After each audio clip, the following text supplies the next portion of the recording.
countdown for blastoff. X-5, 4, 3, 2, X-1, fire.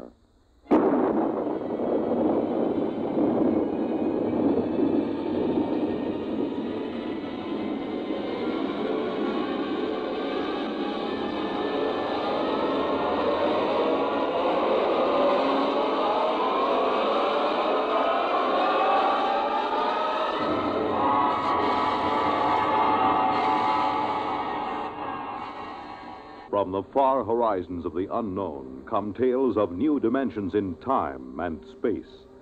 These are stories of the future, adventures in which you'll live in a million, could be years, on 1,000 maybe worlds. The National Broadcasting Company, in cooperation with Galaxy Science Fiction Magazine, presents X-1.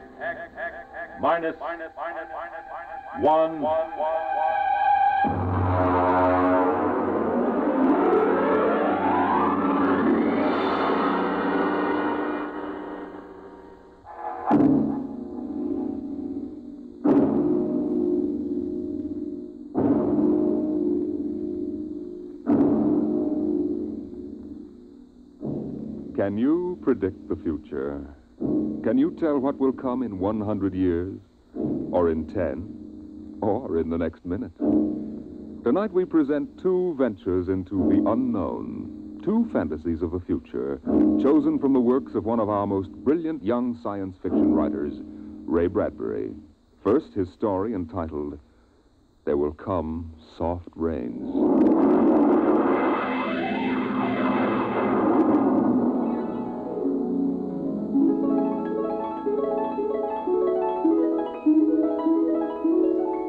The house was a good house, planned and built to be lived in the year 1980. The real estate agent had told them all about it. Now, this is the bedroom. Of course, it contains all the latest devices, self-warming blankets, and, there's a brand new feature. Beds, which make themselves. Now, if you just step this way through the library, we can see the latest in talking book recorders, self-building fireplace, self-cleaning robot dust disposal. Oh, these little mouse-like things come out of the wall and take away all the dirt. Now, over this way. As a complete robot kitchen, of course. Just set the menu for the week and the stove does the rest. Then there's the automatic hydroponic garden, self-sprinkling fire protection. See, the house is fully automatic. Well, you could go away for a year and it would run itself.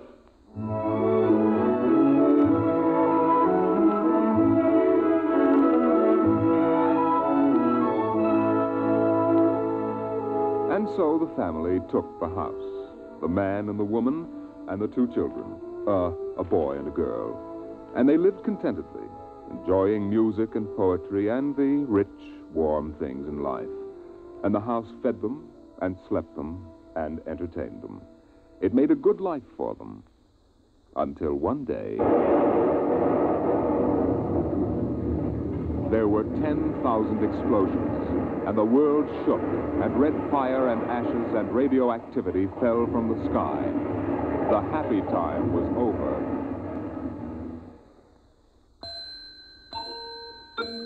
Tick-tock, 7 o'clock, time to rise, open your eyes. Tick-tock, 7 o'clock, time to rise, open your eyes. But the house lay empty. The clock talked to the empty morning. In the kitchen, the stove sighed and ejected from its warm interior 8 eggs, sunny side up, 12 bacon slices, 2 coffees, and 2 cups of hot cocoa. 7-9, breakfast time, come and dine. 7-9. Today is April 28th, 1985. Today, remember, is Mr. Featherstone's birthday. Insurance, gas, atom heat, and electricity bills are due. In the walls, relays clicked, memory tapes glided under electric eyes, recorded voices moved beneath steel meters. 8-1, run, run, off to school, off to work, run, run, tick-tock, 8 o'clock, 8 o'clock, But no doors slammed. No carpets took the quick tread of rubber heels. At 8:30, the eggs began to shrivel. An aluminum wedge scraped them into the sink. 9:15, time to clean. 9:15, time to clean. Out of the wall, hundreds of tiny mechanical mice darted. The rooms were a-crawl with small cleaning animals, all rubber and metal. They sucked up the hidden dust and dirt and popped back into their burrows. At 10 o'clock, the sun came out from behind the rain. The house stood alone on a street where all the other houses were rubble and ashes. At night, the ruined town gave off a radioactive glow which could be seen for miles. At 10:15, the garden sprinkler filled the soft morning air with golden fountains. The water tinkled over the charred west side of the house, the side which had been facing the blast. It was black, except in 5 places. One of the 5 places was a silhouette of a man mowing a lawn, just as he'd been the instant the radioactivity burned his image into the side of the house. Over there, a woman bent to pick flowers.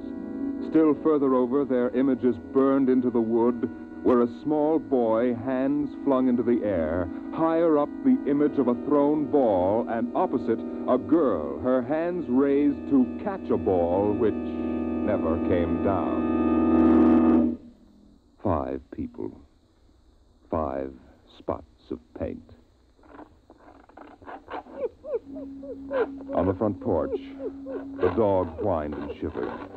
The front door recognized the dog's voice and opened. The dog padded in wearily, thin to the bone, covered with sores. It ran to the kitchen and pawed the kitchen door wildly. Behind the door, the stove was making pancakes which filled the house with their odor, as prescribed by the automatic preset menu selector. The dog frogged, ran insanely, spun in a circle, biting its tail, and died. 1 o'clock, 1 o'clock. Delicately sensing decay, the regiments of mice hummed out of the walls, soft as blown leaves, their electric eyes glowing. 1:15. The dog was gone. 2:15. Bridge tables unfolded from the walls of the patio. Playing cards fluttered onto pads. Martinis appeared on an oaken bench. But the tables were silent, the cards untouched. 5 o'clock, 6 o'clock, 7 o'clock, 8 o'clock, 9 o'clock. Dinner was made, ignored, flushed away.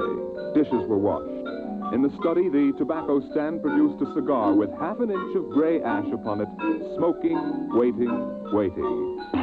The hearth fire bloomed out of nothing. 9 o'clock, 9 o'clock. The beds began to warm their hidden circuits, and the phonograph spoke from beside the fireplace. Mrs. McClelland, what poem would you like to hear this evening?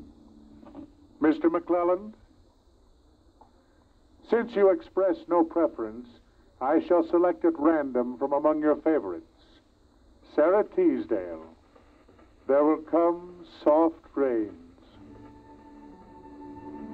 There will come soft rains and the smell of the ground, and swallows circling with their shimmering sound, and frogs in the pools singing at night, and wild plum trees in tremulous white.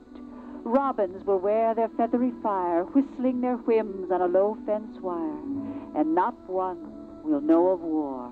Not one will care at last when it is done. Not one would mind, neither bird nor tree, if mankind perished utterly. And spring herself, when she woke at dawn, would scarcely know that we were gone. The phonograph finished the poem. The empty chairs faced each other between the silent walls. At 10 o'clock that evening, the house began to die. The wind blew the bough of a falling tree into the kitchen window, smashing it. A bottle of cleaning fluid crashed on the stove.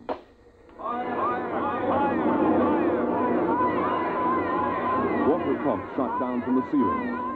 but the solvent spread onto the doors, making fire as it went. Other voices in other rooms taking up the alarm.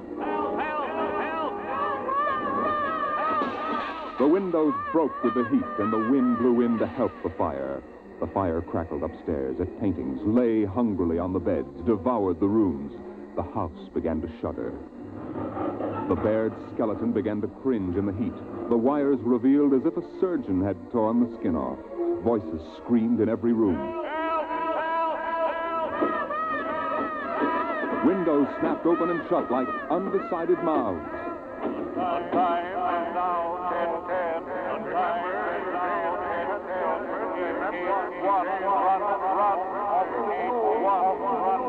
1,000 things were happening at once, like the interior of a clock shop at midnight. All the clocks were striking, making a merry-go-round of squeaking, whispering, and rushing. In the kitchen, the stove hissing hysterically was making breakfast at a psychopathic rate. 10 dozen pancakes, 6 dozen loaves of toast. Then, there was silence. The film spools were burned out. The wires withered and the circuits cracked. Then the house began to breathe its last.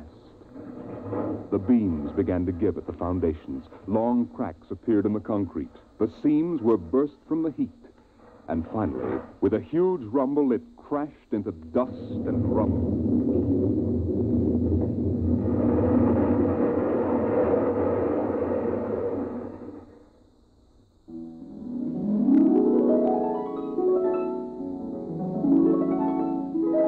Dawn shone faintly in the east. In the ruins of the house, only one wall remained standing. And within the wall, even as the sun rose to shine upon the burning rubble, a voice spoke again and again and again. No one would mind, neither bird nor tree, if mankind perished utterly. And spring herself, when she woke at dawn, would scarcely know that we were gone. That we were gone. That we were gone. That we were gone. Today is April 29th, 1985. Today is April 29th.